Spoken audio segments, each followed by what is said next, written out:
la santé des nouveaux marchés en Asie. Ce sont les Français qui dominent parmi les participants venus de 40 pays différents pour exposer au Salon des vins et spiritueux de Hong Kong édition 2013. Pour Ideal Wine, un site de vente aux enchères en ligne, ce salon est le complément idéal de sa base régionale ici à Hong Kong. Et les salons comme celui-là, c'est vraiment l'occasion de venir se montrer, de se rencontrer, d'aller à la rencontre de nos clients, de mieux cerner aussi leurs attentes. Et parmi nos clients, on a, je dirais, pour moitié des particuliers, des amateurs de vin, qui nous ont découverts parce qu'ils fréquentent des sites internet, des forums, etc.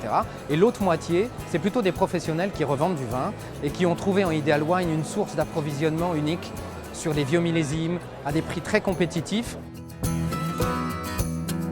Et je mesure aujourd'hui, avec les années, à quel point l'éducation, la compréhension des vins, les choses vont très vite dans l'apprentissage du vin. Parce que ce n'est plus du tout les mêmes questions que l'on nous posait et aujourd'hui on est sur des choses qui sont beaucoup plus précises. Hong Kong est devenu assez rapidement, en l'espace de quelques années, la plus grande place de vente aux enchères au monde. Donc c'est vrai que nous, notre modèle économique, c'est celui des ventes aux enchères, même si on l'a dématérialisé entièrement.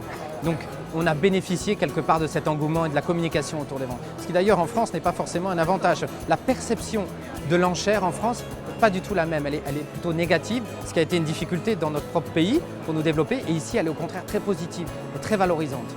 Donc on a profité très largement de ça. Et dans la proportion des clients, en Asie, Hong Kong représente un gros, je dirais 70% de nos clients. Hong Kong, c'est vraiment la place où il faut être aujourd'hui dans le monde du vin. C'est devenu en très peu de temps, à la suite de décisions, d'abandon des taxes, d'absence de TVA, etc., l'endroit où le flux du commerce du vin s'est concentré en Asie.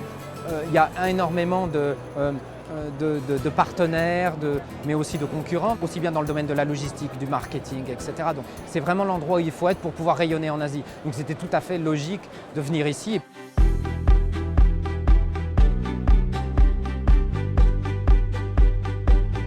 Beaucoup d'autres producteurs de vins européens sont aussi à la recherche de clients du Nouveau Monde, venus en nombre record à cette 6e édition du salon. Clou du salon, le Grand Tasting, introduit en 2009 par Béthane et De Sauve, les auteurs du Grand Guide des vins de France. La 2e édition pour nous était une découverte de Hong Kong et des marchés asiatiques.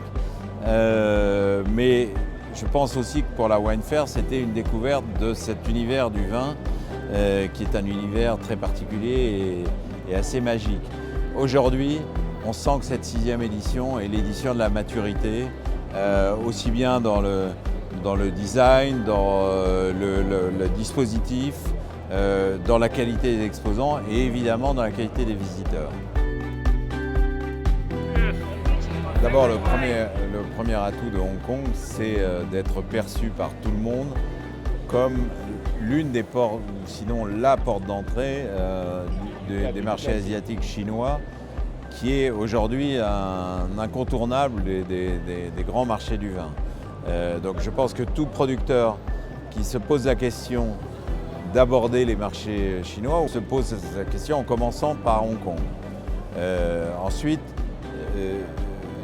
dès qu'on est en Chine, en mainland, on s'aperçoit que c'est un pays immense, qu'on est forcément dans des secteurs régionaux. Hong Kong, ça ouvre sur la totalité de l'univers chinois.